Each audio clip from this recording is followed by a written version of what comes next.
মূলো শাক আমরা খেয়েই থাকি, তবে দেখুন তো আজকে আমি যেভাবে বানাচ্ছি সেরকমভাবে আপনারা কখনো খেয়েছেন নাকি? এখানে মূলো শাক নিয়ে প্রথমেই খুব ভালো করে ধুয়ে নিয়েছিলাম, তারপরে একেবারে কুচি কুচি করে কেটে আবার লবণ জলে খানিকক্ষণ ভিজিয়ে রেখেছিলাম।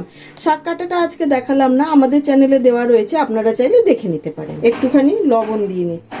আমি এখানে একটা ঝুড়ির মধ্যে নিয়েছি, নিচে একটা বাটি নিয়ে নিয়েছি। এইবার হবে কি, এই যে এইভাবে চটকাবো, চটকালে হবে কি মূলো শাকের একটা তিতে ভাব থাকে, সেই জলটা বেরিয়ে যাবে। লবণ দিয়ে এটাকে ভালো করে মেখে রেখেছিলাম, দেখুন কতটা জল ছেড়েছে। এই জলটা না ফেলে দেব।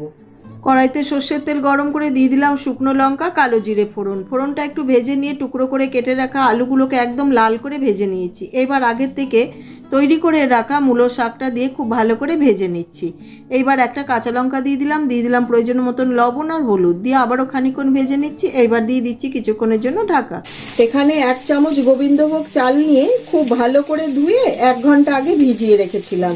এটা হাত দিয়ে এইভাবে একটুখানি টিপে টিপে ভেঙে নেব, আধা ভাঙা করব, একদম পেস্ট করব না।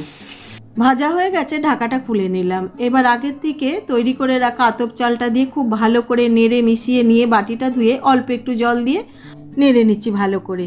দিয়ে ওপর থেকে একটা কাঁচা লঙ্কা দিয়ে আবার কিছুক্ষণের জন্য ঢাকা দিয়ে দিলাম। হয়ে গেছে, ঢাকা খুলে নিচ্ছি। এইবার দিয়ে দিলাম অল্প একটু চিনি আর সামান্য একটুখানি ঘি দিয়ে খুব ভালো করে নেড়ে মিশিয়ে নিয়ে 1-2 মিনিট জাল দিয়ে নিলেই রেডি। এবার একটি প্লেটে সার্ভ করে দিচ্ছি। এইভাবে একবার মূলো শাক বানিয়ে খেয়ে দেখুন। মূলোর সেই টিপিক্যাল গন্ধ তো থাকবেই না, বরঞ্চ সুস্বাদু লাগবে খেতে।